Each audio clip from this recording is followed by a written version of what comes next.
पाकिस्तान के वज़ीर आज़म ने आज भारत को एक दफ़ा फिर ऑफ़र कर दी है कि आए बात करें, मुज़ाकरात करें। Even with our neighbor, we are prepared to talk to them because war is no more an option. ये ऑफ़र्स वो बहुत ज़्यादा कर चुके हैं जब से वज़ीर आज़म बने हैं भारत को। इतना लेवल गिर गया है कि वो आपको देखने के लिए तैयार नहीं है और आप जो है ना वो उनके तलवे चाटने के लिए इतने हद तक गिर गए हैं। एक बहुत बड़ा तोहफा बम के सूरत में अवाम के ऊपर दे मारा है, वो है पेट्रोलियम मसनूआत की कीमतों में इजाफा। एक साथ 20 रुपए फी लीटर पेट्रोल महंगा कर दिया गया। पेट्रोल ही नहीं, गुज़िश्ता चंद दिनों के दौरान बिजली, गैस, एलपीजी समेत दीगर जरूरी अशिया की कीमतों में इजाफा भी IMF मुआहदे की ही कड़ी है। आपकी नजर में ऐसी क्या वजह है कि मोदी साहब से इस वक्त शहबाज शरीफ मिलने के लिए जो है वो मरे जा रहे हैं और मोदी साहब उनको वेटिंग लिस्ट में डाल के रखे हुए हैं? बाकी जो हमारी गलतियां हैं, जो हम करते रहे हरकतें हर थोड़े दिन के बाद, तो भारत वो इतनी जल्दी भूल तो नहीं जाएगा सर। टांगे कांप रही थी और पता नहीं क्या कुछ हो रहा था, तो ये तो हमारी हालत है। और उसके बाद बार बार जाकर हम ही वहां पे शरारत करते रहे, हमारे ही लोग करते रहे। 3 wars fought in the last 75 years. And what happened? I'm being very honest with you. It generated more poverty, unemployment. आपकी 80% से ज्यादा आबादी डिफॉल्ट कर चुकी है। उनके घरों के चूल्हे अब बहुत मुश्किल से गर्म हो पा रहे हैं। आपको क्या लगता है कि नरेंद्र मोदी साहब क्यों जवाब नहीं देते? इंडिया क्यों रेडी नहीं है? आप you are an avid follower of India और आप पाकिस्तान की पॉलिटिक्स, साउथ एशियन पॉलिटिक्स को देखती रहती हैं। क्या वजह है शहबाज शरीफ साहब को क्यों इंडियन सरकार जवाब नहीं देती और क्यों उनको वो इस ऑफर को सीरियस नहीं ले रही? सबसे पहले तो सर आप जानते हैं कि ये सरकार जो है वो सिर्फ 6 दिन की रह गई है और अभी 6 दिन के बाद जो है इनकी गवर्नमेंट जो है वो वैसे भी खत्म होने वाली है शहबाज शरीफ साहब की। और उससे पहले भी जब से ये गवर्नमेंट आई है किसी ने भी इसको सीरियसली नहीं लिया। वैसे तो खैर बाकी गवर्नमेंट्स को भी कोई नहीं लेता, लेकिन इनको तो बिल्कुल ही नहीं लिया। तो शायद एक रीजन ये भी होगा। उसके बाद ये कि अगर इलेक्शंस होते हैं, जो कि बार बार कहा जा रहा है कि डिले हो जाएंगे, जो कि होने तो नहीं चाहिए, लेकिन अगर जब भी इलेक्शंस हो जाएंगे और जो नई गवर्नमेंट आएगी जिसमें काफी चांसेस हैं कि नवाज शरीफ साहब आएंगे एज अ प्राइम मिनिस्टर, तो फिर एक जब पक्की गवर्नमेंट आएगी, या पक्की से मेरा मतलब है एक प्रॉपर गवर्नमेंट आएगी, उसके बाद ही शायद भारत या कोई भी दूसरी कंट्री जो है वो बात करने को तैयार हो, हाँ कहे या ना कहे। अभी आपको भी पता है, मुझे भी पता है कि शहबाज शरीफ साहब की क्या हैसियत है और कितनी पावर है उनके हाथ में। और दूसरा ये कि वो 6 दिन रह गए तो अब वो ये बात कर रहे हैं। उनको तो ये बात जब वो आए थे पहले दूसरे दिन में ही कर लेनी चाहिए थी। अब 6 दिन में वो ऐसा क्या करिश्मा दिखाएंगे जिसमें, या चमत्कार दिखाएंगे जिसमें कि सब कुछ ठीक हो जाए।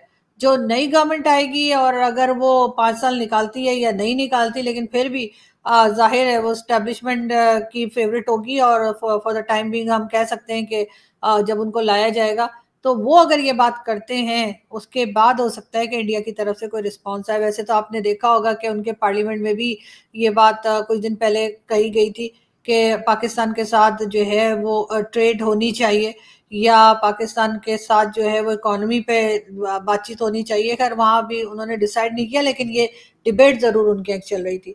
बाकी जो हमारी गलतियां हैं, जो हम करते रहे हरकतें हर थोड़े दिन के बाद, तो भारत वो इतनी जल्दी भूल तो नहीं जाएगा सर। क्या गलतियां हमने कर दी हैं मैडम? आपको याद होगा कि जब प्राइम मिनिस्टर मोदी दोबारा इलेक्शन में आ रहे थे 2019 में, तो उन्होंने इंटरनेशनल लॉ की वायलेशन करते हुए पाकिस्तान के अंदर सर्जिकल स्ट्राइक की थी। तो उसका रिस्पांस में पाकिस्तान की सरकार ने जवाब दिया और बड़ा मेयर्ड कैलकुलेटेड जवाब दिया और एस्केलेशन भी नहीं की, बल्कि उसके बात को डीएस्केलेट किया हालात को, और इवन के इंडिया का जो पायलट था वो भी वापस कर दिया। तो आप कह रही हैं कि हरकत आपको ये नहीं लगता कि जो पाकिस्तान की हुकूमत है, जो कि यही इसी असम्बली की बात कर रहे हैं, अगर फॉर एग्जांपल यही असम्बली पावर में थी उस वक्त, जो अभी ख़त्म हो रही है, जब प्राइम मिनिस्टर मोदी ने अपनी एयरफोर्स को कहा कि स्ट्राइक करें पाकिस्तान के अंदर, तो आपको क्या लगता है क्या ऐसा जो है वो पाकिस्तान डीएस्केलेट करे, लेकिन हरकतें पाकिस्तानी करे। What do you make of this? नहीं सर, पाकिस्तान की अब आप ना माने तो और बात है सर, ये तो मतलब आपकी पुरानी आदत है सर। आप यहाँ के आप तो बड़े बड़े टीवी चैनल्स पे जाके एकदम इनकार कर देते हैं, और यकीनन इसके लिए बहुत हिम्मत चाहिए कि आप सबके मुंह पे बैठ के कहें नहीं ऐसा तो कुछ हुआ ही नहीं। और सर इसके लिए मैं आपको नहीं 21 नहीं लोगों को नहीं, सलामी क्या देती हूँ। हुआ, क्या नहीं लेकिन हुआ? मैं वही बताने लगी हूँ सर, कितनी बार हमारे यहाँ से जो कश्मीर साइट है वहां से कितनी बार लोग पकड़े गए हैं वहां इंडिया में जाते हुए। अभी रिसेंटली, छोड़ दीजिए उन लोगों को, रिसेंटली हमारा एक ड्रोन जो था वो उधर वाघा बॉर्डर के पास ही चकरा के गिर गया था, जिसमें ड्रग्स थी।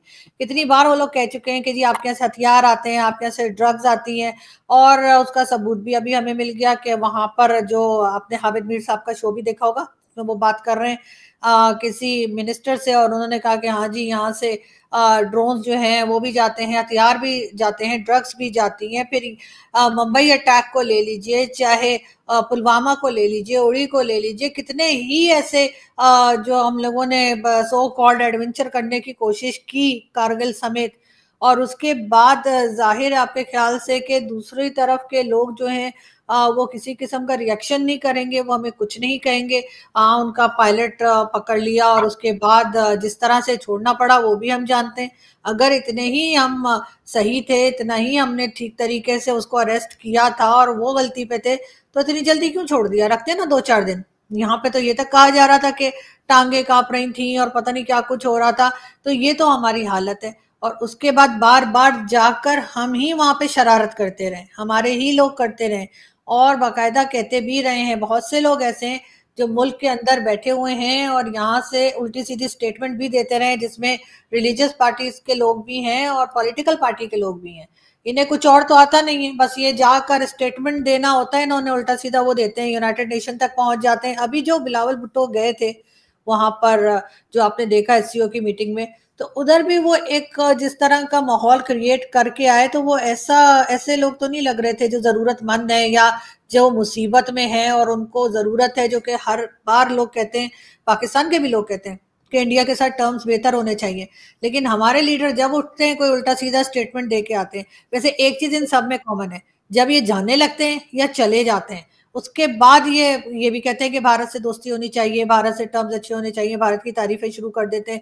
इमरान खान ने भी यही किया, और अभी शहबाज शरीफ साहब भी, जब सिर्फ 6 दिन रह गए कि वो अपना बैग पैक करें और घर को रवाना हो, उससे पहले जो है वो भी इसी किस्म की स्टेटमेंट दे रहे हैं। अब कितनी ही गलतियां बार बार बताई जा चुकी हैं हमारी तरफ से जो हुई हैं, लेकिन उसके बाद भी अगर हम कहें नहीं हमने कुछ नहीं किया, तो बस इस पे तो सर सिर्फ अफसोस ही किया जा सकता है। देखिए, दोनों तरफ से मसला इस वक्त किस चीज का, एतमाद का है। तो एतमाद करने के लिए आप कुछ स्टेप्स लेते हैं, आप कॉन्फिडेंस बिल्डिंग, ट्रस्ट बिल्डिंग का एक प्रोसेस शुरू करते हैं। वो चंद चाइनीज सामने बैठे हैं आपके, तो आप उनको सुनाने के लिए इंग्लिश में तकरीर कर रहे थे, तो आप उसको वेस्टर्न मीडिया को सिर्फ बताना चाह रहे थे कि देखें हम कितने अमन पसंद हैं, देखें हम तो भाई बहुत हार्डली ट्राई कर रहे हैं। लेकिन ये है कि इस पे बेबी स्टेप्स लेने पड़ेंगे। आपने एक बेबी स्टेप, आप एक कदम आगे चलते हैं, 2 कदम पीछे आ जाते हैं, इस तरह तो नहीं काम चलेगा। आपने ट्रेड मिनिस्टर भेजा था, हाई कमीशन में ट्रेड शुरू किया, आपने नहीं किया। दूसरा ये कि वो उनको एतराजात हैं, वो हर जगह पे जाके उन्होंने कहा कि टेररिज्म को बंद करें अपने अंदर से। आपने उसके लिए कौन से स्टेप्स लिए जो वो एतमाद की फजा बहाल हो? तो ये सारी चीजें करनी होंगी। और दूसरा, मेरे ख्याल में ये पोर्टफोलियो आपका है नहीं है सिविलियन गवर्नमेंट का, डिफेंस का। ये डिफेंस के अंदर आता है और डिफेंस को ही इसको डील करना होगा। बैक चैनल, चाहे डिप्लोमेसी में जाएं, चाहे जिस तरह भी करें, ट्रस्ट बिल्डिंग फैक्टर को एड्रेस करें। और मेरे ख्याल में जिस तरह मैंने आपको कहा, इसकी सबसे बड़ी जो तरीकाकार मुझे नजर आता है, बैकडोर डिप्लोमेसी शुरू करें, बैकडोर चैनल डिप्लोमेसी, और एक दूसरे के इत्मीनान को बहाल करने का जो है वो स्टेप्स लेकर फिर इन चीजों पे आए। ये इस तरह एक पॉलिटिकल स्टेटमेंट लग रही है, ये सियासी स्टेटमेंट है। इससे आगे इसका मेरे ख्याल में क्या जवाब होगा। लेकिन मैं ये जरूर कहूंगा, सबसे बड़ा एडवोकेट हूं कि पाकिस्तान की बका, तरक्की और सर्वाइवल का सिर्फ एक ही जो सीक्रेट है कि अपने पड़ोसियों के साथ अच्छे रिलेशनशिप और अपने पड़ोसियों के साथ ट्रेड। इसके बगैर ना पाकिस्तान सर्वाइव कर पाएगा, ना पाकिस्तान तरक्की कर सकता है। बल्कि कोई भी मुल्क नहीं कर सकता, ये पाकिस्तान पे ही नहीं है, ये फार्मूला इस यूनिवर्सल थिंग होती है।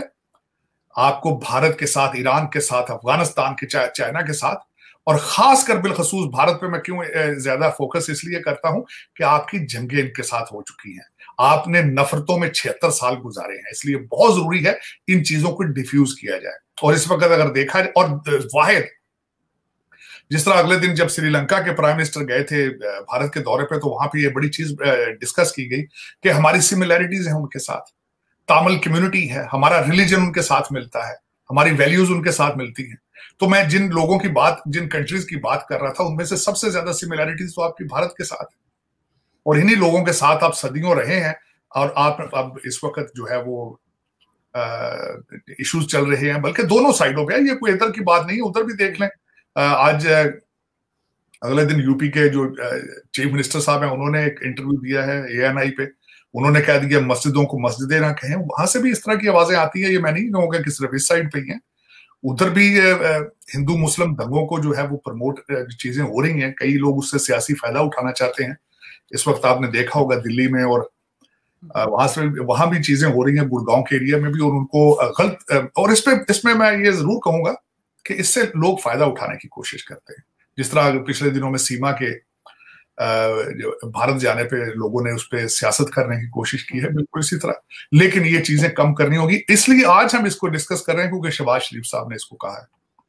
लेकिन बिल्कुल ऐसा ही है, लेकिन सर बहुत से लोग इंडियन साइड पे जो है वो बिल्कुल यही कह रहे हैं, बल्कि काफी नामी किस्म के लोग भी जो है वो ये कह रहे हैं कि हम बात करना नहीं चाहते, जो कुछ पहले किया है पाकिस्तान की तरफ से, उसके बाद वो कहते हैं हम ट्रस्ट नहीं कर सकते, ये बात भी की जा रही है।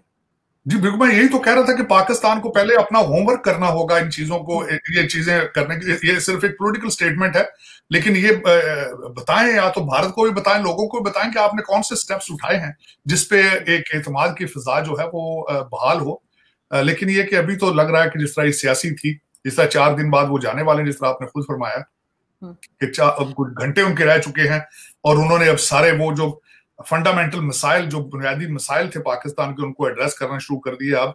लेकिन मेरे ख्याल में अब उनको फोकस करना चाहिए कि वो दुबई जाएंगे, लंदन जाएंगे, कहाँ जाएंगे, क्या करेंगे, कोई प्रॉपर्टी वगैरह देखेंगे, कोई और किस तरह की चीजें, उनको तवज्जो देनी चाहिए। इलेक्शन तो मुझे लग रहा है कि शायद हो या ना हो, उसके बारे में भी चहमगोइयां हो रही हैं। जो मैं 2-3 आपको मैं इसके जो कल परसों से बातें हो रही हैं, रूमर्स हैं, वो ये है पेट्रोल की कीमत बढ़ाई गई है। लोग समझते हैं कि ये इसका मतलब ये है कि इलेक्शन नहीं होंगे, डिले होंगे, क्योंकि अगर इलेक्शन होने होते तो इन्होंने प्राइस नहीं बढ़ानी थी। दूसरा जो लोग इस पे जो है फ्लैग, वो ये है कि नवाज शरीफ साहब अभी नहीं आ रहे हैं, इसका मतलब इलेक्शन नहीं होंगे। तो ये सारे इंडिकेटर्स हैं जिनको लोग इस्तेमाल कर रहे हैं अपने